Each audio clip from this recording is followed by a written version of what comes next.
Bonjour, internautes, auditeurs. Ce programme vous est proposé par Espérance TV en partenariat avec l'Institut de la Voix de l'Espérance. Nous sommes toujours dans le cadre des 100 jours de prière. Nous entamons notre 42e étape.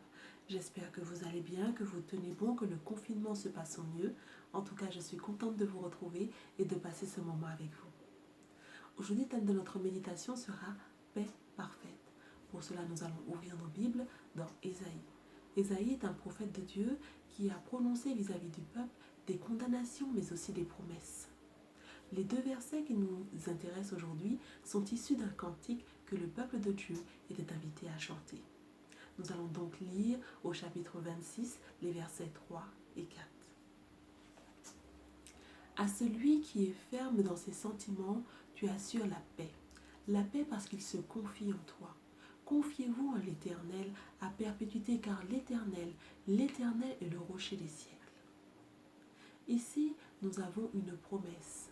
Comme il m'est déjà permis de dire, une promesse est un engagement d'une personne vis-à-vis d'une autre. Donc, nous voyons là que celui qui est ferme, c'est-à-dire celui qui ne dévie pas, celui qui décide de se remettre à Dieu, celui qui décide de se placer sous sa protection, fait de Dieu son rocher immuable, inébranlable et donc accède à sa paix.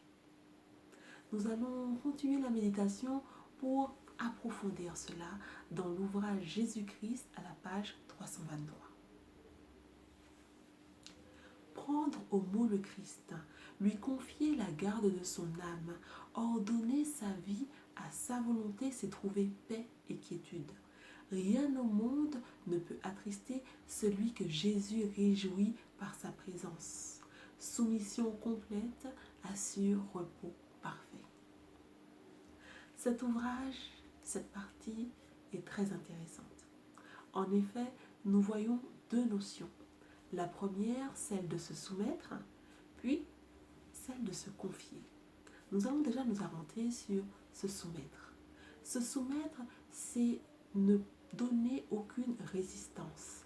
C'est de comprendre qu'il y a quelqu'un au-dessus. Ici, en l'occurrence, il s'agit de comprendre notre dépendance vis-à-vis de Dieu. Se confier, c'est décider de s'ouvrir à l'autre. C'est, vous savez, lorsque vous avez un ami, vous lui parlez, vous lui révélez parfois vos pensées les plus intimes. Avec Dieu, c'est la même chose. Il n'y a pas de tabou.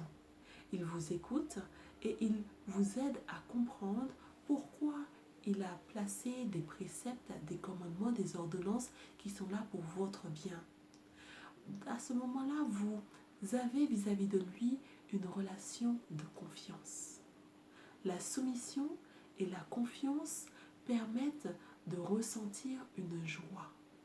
Et la joie va en s'augmentant puisque elle permet d'accéder à la paix que seul Dieu peut donner.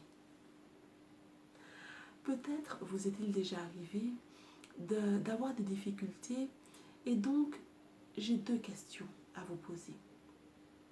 Lorsque ce moment-là arrive, vers qui vous vous tournez? Lorsque vous avez une difficulté, à qui en parlez-vous? Est-ce à Jésus? Je vous invite, si ce n'est pas le cas, à faire de lui un appui, à vous ouvrir à lui. Ainsi, il vous permettra d'être en paix. Vous avez vu un petit peu la situation que nous traversons. Ce cadeau qu'il est prêt à nous donner, qui est sa paix, est vraiment un cadeau exceptionnel dont nous avons absolument besoin.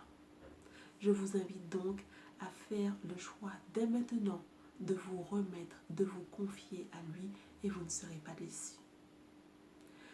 Nous avons tous les jours des sujets pour pouvoir nous réjouir en Jésus. J'aimerais en ajouter un supplémentaire. Avec ce confinement, nous avons utilisé des moyens de communication plus ou moins innovants. Ils ont été pertinents puisque certains membres qui étaient absents ou qui ne souhaitaient plus revenir à l'église, maintenant ont repris leur course chrétienne.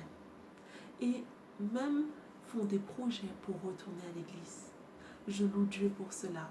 Et je vous invite vous et moi, à leur réserver un très bon accueil. Et si vous faites partie de cette personne-là, je vous dis d'ores et déjà bienvenue à la maison. Nous avons aussi aujourd'hui notre 4 sujets de prière. Je vous invite à en prendre note. Premier sujet. Prions pour les membres d'Église qui, dans un monde postmoderne, apprennent à partager leur espoir de manière pertinente avec les personnes séculières des villes. Sujet numéro 2. Prions pour les ouvriers qui utiliseront la méthode du Christ pour répondre aux besoins des personnes des villes du monde entier et atteindre leur cœur. Sujet numéro 3. Prions pour ceux qui, au milieu de la crise du Covid-19, se battent eux-mêmes pour aller mieux, mais aussi pour lutter avec leurs proches face à cette maladie. Sujet numéro 4. Prions pour la sérénité des membres d'Église du monde entier qui ont peur, sont effrayés et qui se sentent seuls. J'espère que vous avez pris note. Je vous invite maintenant à prier avec moi. Tendre Père Céleste, Dieu Tout-Puissant, nous te louons, nous te bénissons car tu mets à notre portée une promesse qui aide-nous à la saisir, aide-nous à la faire nôtre, Seigneur, et à avoir un toit, un appui inébranlable. Nous te remettons tous nos frères et sœurs de par le monde qui luttent, qui aspirent à toi, Seigneur. Nous te remettons toutes choses. Nous t'avons prié au nom de ton Fils Jésus pour ta gloire. Amen. Je vous remercie de votre écoute. Je vous dis à très bientôt. Un bon courage à vous. Au revoir.